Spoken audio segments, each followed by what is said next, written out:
Now at 6 and streaming on crossroadstoday.com, new details on the arrest of a former El Campo police sergeant. The border crisis worsens, especially in one Texas city, and early positive reports are in for holiday spending this season. Christmas Eve saw temperatures in the 70s. Can we see potentially 30s overnight during the week here in the Crossroads? We'll talk all about that, but first, here's Zach.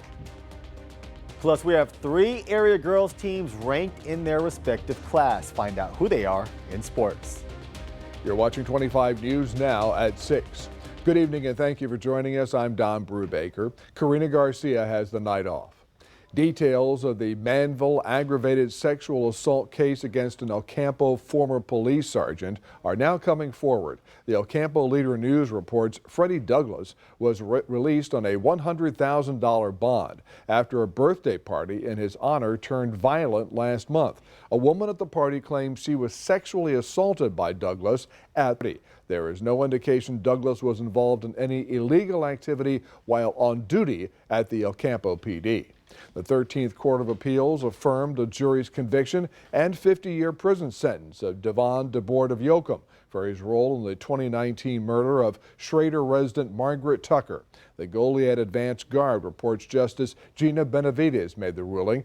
DeBoard had moved for a new trial, claiming the jury was racist. DeBoard had pleaded not guilty. He went to trial in May 2021 and was found guilty of murder.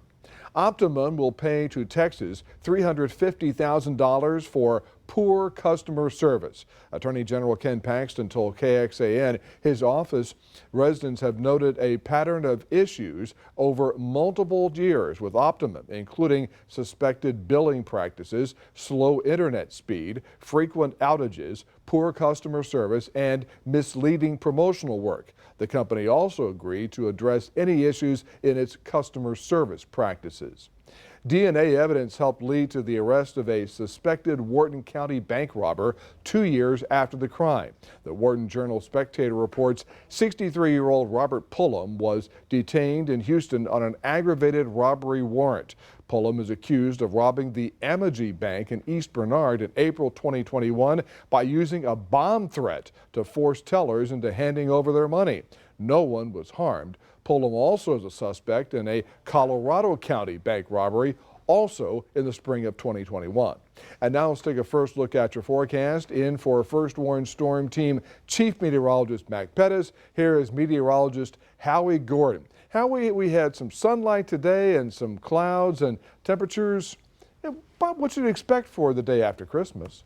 Yeah, I guess by normal country standards, it should be colder. It's Christmas time, but Don, we were 75 on Christmas Eve day, but then that front came in and knocked us down. So yeah, very, very manageable, very tolerable. Just kind of a shock to the system to go from 75 to the 50s and 60s like that. Now the thing is, a couple of our nights we could potentially drop down into the 30s in portions of the viewing area, maybe by the middle of the week. We'll keep an eye on that. But for tonight, we're looking at 50s this evening, overnight dropping down, 44. That's where we're supposed to be. But tomorrow, looking pretty good with some sunshine. We'll talk more about our little slight our Christmas cool down coming up in just a bit, Don. Howie, thank you. Lieutenant Governor Dan Patrick is threatening to delete President Biden's name from ballots in Texas. The Houston Chronicle reports Patrick was responding to the action taken last week by the Colorado Supreme Court denying former President Donald Trump a spot on the state's 2024 Republican primary ballot. The ruling is sure to be appealed. Patrick said that Biden's handling of the border should be enough to kick him off the ballot in Texas. The ongoing migrant crisis along the U.S. southern border is putting pressure on border officials and resources. In Eagle Pass, hundreds of migrants are now being transported to other border towns to help with processing and are then being released into those communities. Potentially, there could be more to come. A caravan of thousands of migrants is still on the move, headed through Mexico and toward the U.S. border. So far this month, a 7-day average of more than 9,600 migrant encounters were reported by federal authorities, making it among the highest amounts ever recorded. I've spoken to these people when I've been on the river, and they're just looking for a better life. And I think that we can help them. We need more workers in the United States. And so I think there's positives that can come from immigration. We just need the infrastructure to support them. To deal with the unprecedented migrant surge, the federal government has closed ports of entry in multiple states and reassigned personnel to transport and process migrants. Maverick County, Texas Sheriff Tom Schmerber says this surge is having an impact on the local economy and community. And I have my community here in the neighborhoods calling for it because they're afraid that the people are walking, strangers walking around the area. It's a situation that the law enforcement's getting a lot of pressure. Hundreds of migrants from the Eagle Pass area are only being transported to other border towns to help relieve pressure. 2 buses from Texas dropped off over 90 migrants in a Chicago suburb over the weekend, and they were then moved by train into the city, according to police. For many who already made the long journey to the U.S., going back isn't an option. I'm going to be happy because I'm going to live in a free country where the rights of citizens are respected. That wasn't the case where I lived. I'm Ivan Rodriguez reporting. 56% of Texans support making it a state crime for a migrant to be in Texas. The latest Texas Politics Project poll shows strong support for the legislature's new major border security law. Even 27% of Democrats support the new state crime established under Senate Bill 4, which allows state police and judges to order migrants into Mexico. The poll found 41% of Hispanic Texans statewide support the measure, while 43% oppose. The holiday season drove up U.S. retail sales for the end of the year, but at a slower pace than the same time last year. MasterCard Spending Pulse reported retail sales jumped 3.1% from November 1st to December 24th compared to the same time frame in 2022. The data came from in-store and online retail sales. The report says spending increased in many areas, with restaurants seeing a nearly 8% jump and apparel increased 2.4%. Here's your viewer poll this evening. Scan that QR code on your screen to vote. Here's the question. Did you return any gifts today? Yes or no? Let's look at the numbers. 7% of the voters said yes. Looks like 94%. It changed on the air. We like that. All right, 94% said no. Hey, we thank you for voting. We want to hear from you. Come to crossroadstoday.com/vote to take part, and I'll have an update on 25 News Now at 10. A nursing school graduate in New Hampshire who's just 22 years old is suddenly in need of a new heart. I know firsthand what it feels like to lose a child. I don't want to go through that again. Karen Zwick says her son Ryan's passion for nursing stems from losing his sister 4 years ago. She says he loves being a caretaker. Earlier this month, Ryan graduated from nursing school. 3 days later, he was taken to the hospital. We do think that he possibly had a COVID infection about 3 weeks ago, and that he still had lingering symptoms. He was moved to the cardiovascular ICU at a Las Vegas hospital after telling his doctors he couldn't breathe properly. Karen was told a viral infection was causing her son's heart to fail. After a 5-hour open heart surgery, Ryan was put on an ECMO, a machine that helps filter and pump blood through the body. He's also on dialysis. They're letting all his organs take a break, and they're letting machines do all the work. Throughout all of this, Karen says she's been holding strong. Her peers at Concord High School, where she teaches special education, making that easier for her to do. The support I got from Concord High School makes me able to do this interview. That's my village. It takes a village. I know that I'm not alone and that I've got people to fall back on. Ryan's doctors say his best chance of survival is the new heart they're searching for. Karen says she's hoping for a miracle. So many things that I'm really praying for. Take a moment and think of Ryan and picture him well, and picture him as their doctor. Family and friends have organized several donation sites to help pay for his care.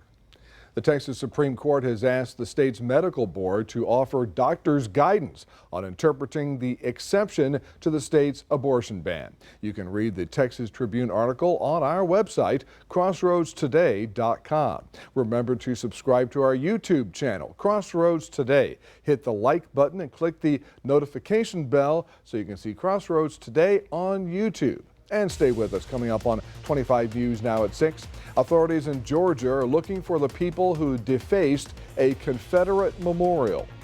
Also ahead, problems with a nativity scene. It is now short a few animals.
Authorities in Georgia are trying to find whoever defaced a Confederate memorial in Savannah. Police say the statue was spray painted with pro-Palestinian messages early Sunday morning. Savannah police say when they catch the suspect, they'll be facing vandalism charges. Those could rise to felony charges depending on the monetary amount of damage done. A pair of sheep in Boston who were supposed to be in a church's live nativity on Christmas Eve ended up, on the lam. The animals got away from the church and led police as well as parishioners on a wild goose chase. Boston police getting an unusual call on Christmas Eve. Two lambs, a black one and a white one. They're free. And they're causing some congestion here. A Polish church in South Boston was getting ready for the nativity scene of Jesus Christ, but a living piece went missing. Our animals managed to escape. On the day before the year's most attended mass, an elusive white and black sheep managed to escape from the church. Priests say it was a wild scene. The police were chasing them. I think 5 cruisers, some of our parishioners also joined them. But they say they're glad they were rescued unharmed. We've got them here, so now they're safe and sound. We're happy, they're happy. They feel in a strange place, everything is new. But maybe they went to see the city, so they didn't get a chance then, maybe next year. Parish officials said they are not sure how the sheep escaped or how long they were wandering around Boston before being captured. We're looking at some smooth sailing, but will we warm up? Well, we're going to talk about that in just a moment.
Happy day after Christmas. I know, 364, 65 more days away until Santa comes back out. I know. We'll be okay, though.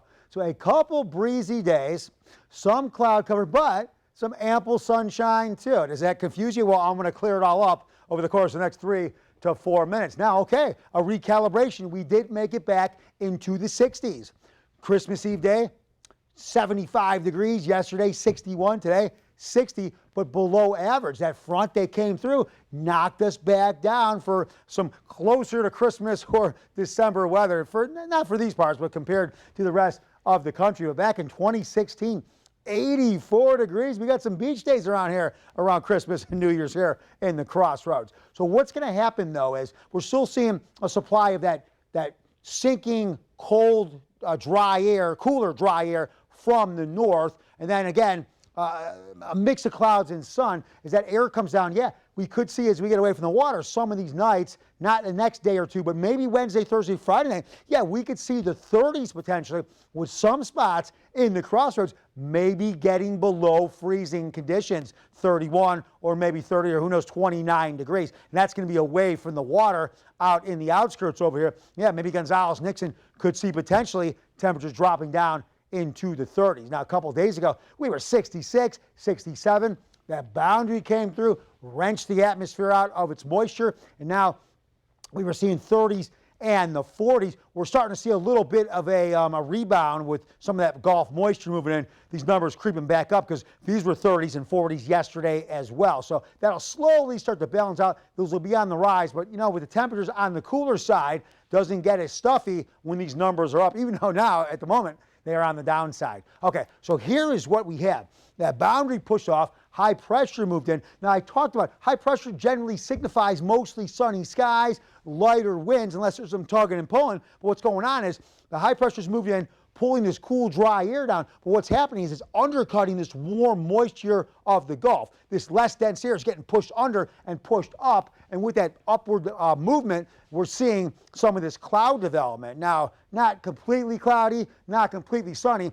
Overall, we're going to see a good supply of sunshine, but these little amount of cloud cover is the difference in keeping us on the cooler side. As we only saw 60 degrees today, hey, we could have been 65 or closer to 70 with that extra added sunshine, but at night, that cloud cover is preventing that heat from escaping, so it kind of balances out a little bit. But as the week moves along, we'll continue to see as that high pressure moves off and we see moisture move in, high pressure is going to continue to move in again from out of the northwest. What will that do? That should keep the clouds on the thinner side. And with the clouds on the thinner side, we could see some more sunshine and then, you know, up and down during the week. But hey, we could see some days getting closer to the upper 60s or closer to that 70-degree mark. For our marine forecast, here's what we got. The water 63, seas just 2 to 3 feet. That's going to keep our bays on the choppy side. And then overnight, okay, 44. Hey, that seems cold, but 44 is pretty much around average where we're supposed to be this time of year. But yeah, we were 75 a couple days ago. Nights only dropping down to upper 50s, lower 60s. But then for tomorrow, hey, I'll take this all day, every day. 64 degrees and some sunshine. Winds for the most part on the lighter side. That is very, very nice. And look, here's what we have. So yeah, that cold front came down, pulled the rug from underneath us. Not too bad, but some of these nights again into the 30s. But I like sunshine and temperatures in the mid to even upper 60s for a good few days during the week. For more weather, news, and sports, you can go to our app. That's at crossroadstoday.com, and that is free with any Android and iPhone. And now we send it right back to Don. All right, thank you very much, Howie. And now sports reporter Zach Brown is here. And Zach, I don't think there were enough sports on TV yesterday on Christmas. I really don't. Only like 1,200 games. Yeah, I don't think 3 NFL games was enough. And in one of those games, we might have found a new front runner for that MVP. I'll have that coming up in sports.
Well, girls hoops are killing it in the Crossroads. We've got 3 area teams ranked in their respective class. We've got the Edna Cowgirls, who come in ranked at number 22 in Class 3A, who just had Jashanti Guerra reach her 1,000th career point. But the girls are loaded. They were great last year, just had a tough loss in the playoffs, but look primed to maybe go even further.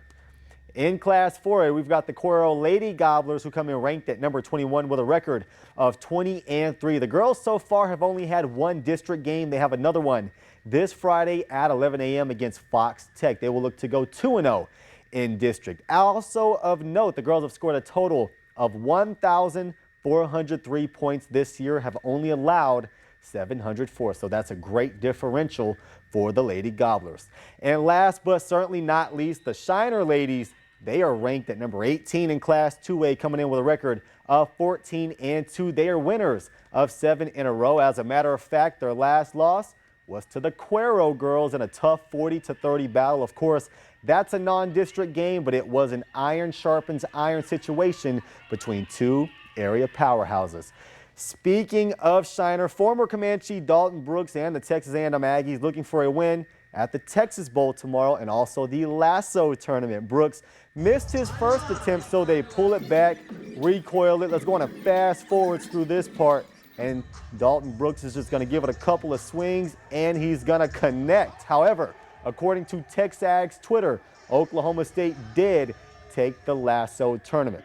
And while the Oklahoma State Cowboys took that tournament, the Dallas Cowboys with a loss on Sunday, so the Eagles with a chance to put a stranglehold on that division. The Eagles taking on the Giants Christmas version, pounding New York 20-3, get the ball to start the second half, but Philly in the season of giving gift wrap the Giants the ball, and it would lead to a Saquon Barkley touchdown late in the third quarter. Still the same score. When Hurts throws a pick six, they go for 2 and get it. But the Eagles do escape with a win. They have a 1-game lead with just 2 to go. If I were to tell you before the season started that the Chiefs through 15 games would have just 1 more win than the Houston Texans, you'd call me a liar, but that's exactly where we stand. Kansas City just sputtering on offense. A fumble with 4:57 left in the second quarter leads to a Vegas scoop and score. That's one of 2 defensive touchdowns on the day. The second defensive touchdown came on the Chiefs' very next offensive play. So that's 2 plays, 2 defensive scores. Chiefs lose 20-14 and sit at 9-6 on the year, trying to clinch a playoff spot. The late night showdown, a potential Super Bowl preview, battle of 2 number 1 seeds, but it was the Baltimore Ravens who marched into Santa Clara and took the victory over the 49ers. Lamar Jackson, big day. Brock Purdy had a pretty bad day through 4 picks and may have cost him an MVP, and that will lead us to your viewer poll. Is Lamar Jackson now the front runner for the MVP? Taking a look at what a lot of you guys have said. Maybe we don't have the results right now, but I did see online, it was about 80% of you said no. I don't know who else it would be, maybe an A.J. Brown, maybe a Tyreek Hill, but Lamar Jackson is your front runner. And Don, a blast from the past for Texans fans. Kareem Jackson claimed off of waivers. He's going to play for head coach DeMeco Ryans, who he was a teammate of in Houston. Very good, Zach. I think we just saw the viewer poll results a second ago. Yes, 93%? No, 33 say yes. 33%. There we go. Go ahead. Yeah. 33% say yes, 67% say no. All right, now that we got that covered, Don, back to you. All right, the numbers don't lie. All right, Zach, thank you. We're back in a moment. An abandoned dog was saved on Christmas Day from the shivering cold and is being nursed back to health.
Finally tonight in Washington State, a Christmas miracle unfolded for a puppy that was brought in from the cold.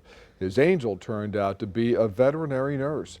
A dog turned up on the front porch of Haley Clierhugh's house. Haley brought the dog into her home to get him out of the cold weather. She reached out to the local Humane Society to help. The shelter said after seeing the dog's condition, workers made room to treat him, even though that shelter was at or near capacity.